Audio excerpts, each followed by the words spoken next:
estos momentos, quiero enlazarme en estos momentos con otro amigo de la casa.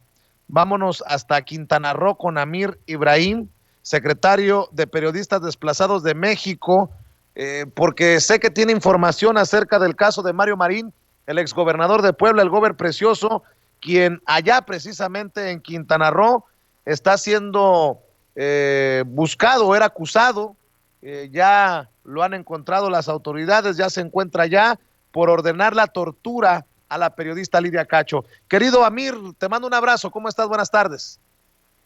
Muy buenas tardes a toda la audiencia de Sin Censura, Vicente, qué bueno que estás de regreso y sano, qué bueno que estás por aquí, gracias por el espacio. A la orden, querido Amir, gracias por los buenos deseos. Oye, ¿cómo ves esta detención de Mario Marín y pues que ya se encuentra en tus tierras para que enfrente lo que él presuntamente ordenó? Y digo presuntamente por la famosa presunción de inocencia de la que habló esta mañana en la mañanera la secretaria de Gobernación, Olga Sánchez Cordero. Claro que sí, mira, hay muchas aristas en este tema. Lo primero que hay que decir es que el tema de que Mario Marín se juzga con el antiguo sistema penal, no con el nuevo sistema penal acusatorio. Se lleva en base a los términos del antiguo, del que era escrito, en donde todavía había el presunto, lo denominaban presunto, y que había la declaración del auto de formal prisión. Hoy a las 3 de la tarde inicia la audiencia que se le conoce como declaración preparatoria en el antiguo sistema penal. ¿Qué pasa en esta audiencia? Le leen su acusación, que él la conoce muy bien porque la ha combatido durante mucho tiempo, y en esa audiencia le leen lo que lo están acusando y lo que le están imputando. ¿Qué es lo que sucede? Va a tener después de eso la oportunidad de hacer una declaración o reservarse su declaración, y después de ello tendrá el juez 72 horas como plazo para determinar el auto de formal prisión o la liberación de el gober precioso. Se puede extender un plazo de 144 horas si así lo pide la defensa por término constitucional. ¿Qué es lo importante de este caso? Y aquí abarca un tema importantísimo en la libertad de expresión, querido Vicente y Toño.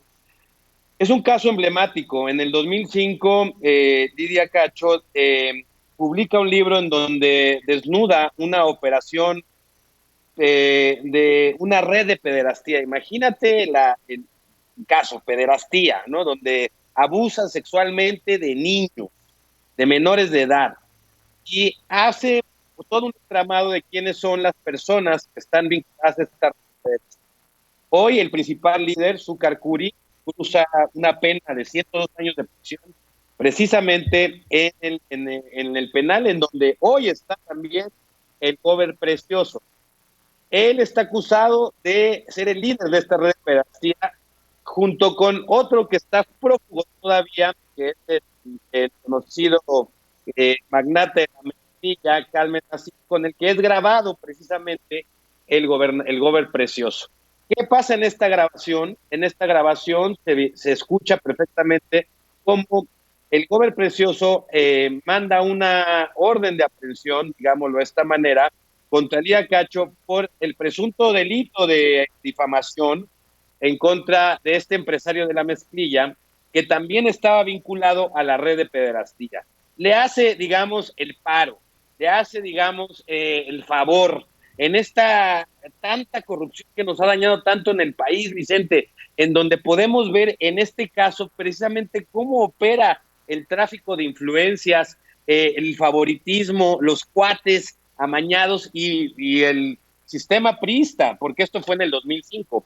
La detención de Lidia se dio en diciembre del 2005 y después se libera, la logra liberar sus abogados, en este caso la abogada Araceli Andrade.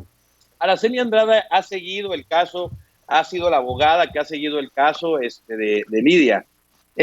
No funcionó. El caso de Lidia es muy emblemático porque todas sus demandas en el país no surgieron efecto alguno, a pesar de estar las grabaciones que publicó en ese entonces La Jornada. y las dio a conocer y después se hicieron, las pusieron en toda la televisión. Eh, ¿Qué es lo que sucede? La Suprema Corte en ese momento tenía la facultad de investigación y contra derechos, violaciones a derechos humanos graves. En ese entonces, que era la ministra Olga Sánchez Cordero, precisamente la secretaria de Gobernación, determinaron que no había violaciones graves a los derechos humanos de Lidia. Cuando lo que sucedió fue que la detuvieron en Cancún, la llevaron al Puebla en auto. Los judiciales durante todo el trayecto de Cancún a Puebla, que son aproximadamente unas 20 horas en automóvil, eh, la fueron torturando psicológicamente, la fueron incluso intimidando sexualmente y agrediendo de muchas formas. Eh, Lidia Cacho, al obtener la resolución de la Corte de ese entonces, pues no se queda quieta, y bien por ella, y acude al Comité de Tortura de la ONU. Este comité declara, en pocas palabras, lo voy a poner explicado, que no estuvo bien lo que hizo el Estado mexicano en el caso de Lidia, y les hace una recomendación respecto a que debe de retomarse el asunto cuando ya se le había dado carpetazo, y que no puede dejarse de lado esta situación. Esto se da en el gobierno de Enrique Peña Nieto, ojo. Pero Enrique Peña Nieto, para taparle el ojo al macho, como ya lo sabemos en su extensa corrupción, que incluso has estado hablando durante todo el día y ahorita lo de las declaraciones de Alito, ¿no? ¿Qué hacen? Pues mandan 2 órdenes de aprehensión, pero ¿contra quién? Contra los policías judiciales que ejecutaron la orden de aprehensión de aquel entonces. O sea, se fueron por los mandos pequeños y pusieron y mandaron a la carne de cañón. Pero el juez negó las órdenes de aprehensión contra el Carmen Nasif y contra el Glover Precioso. La FEADLE, que es la Fiscalía de Delitos contra la Libertad de Expresión, sostiene una acusación y logra, a través de la magistrada Elena González Préstamo, la orden de aprehensión contra el hoy detenido, el gobernador precioso Mario Marín, perdón. ¿Qué es lo que sucede en este caso? Se da incluso en el gobierno de Andrés Manuel López Obrador, que se otorga esta orden de aprehensión, como que se le quita el manto de impunidad a este Mario Marín, por lo que la FEAD le logra que una magistrada le otorgue esta orden de aprehensión, y después de esta orden de aprehensión se otorga en abril del año pasado, del 2019. Todo el 2020 y hasta esta fecha fue prófugo el exgobernador. Y es hasta hoy hasta ayer que lo detienen, y bueno, ya está siendo a punto de ser procesado. Es un caso emblemático, porque refleja la lucha de la libertad de expresión en un sistema de corrupción y de impunidad de los gobiernos más corruptos que hemos tenido, y cómo, a pesar de que tenía toda la razón y estaba toda la evidencia a la luz pública, pues aún así, en ese momento, la Corte determinó que no había violaciones graves a los derechos humanos de Lidia. Pero, perdón, también hay que decir que en el gobierno de Andrés Manuel López Obrador, el gobierno pide una disculpa pública a la comunicadora y emprende la búsqueda y la sanción de este personaje que, es un personaje vinculadísimo a la corrupción y que acaba también de ser nombrado en la decomisación que hubo de los recursos del Banco Andorra, de esta gran decomisación de los 48 mil millones de pesos que hacen, en donde él tenía dinero en esa cuenta junto con Collado. Es decir, imagínate la red de corrupción que tenía este exgobernador y el manto de impunidad que tenía y la de protección que tenía.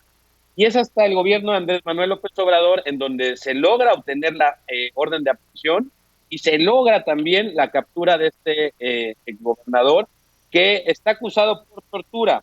el delito de tortura puede tener una pena máxima de hasta por 12 años de prisión, pero generalmente en asuntos de esta índole se dicta la media, que son 6 años. Entonces, podrías pasar 6 años, de 6 a 12 años de prisión en el gobernador por los delitos de tortura, en este caso.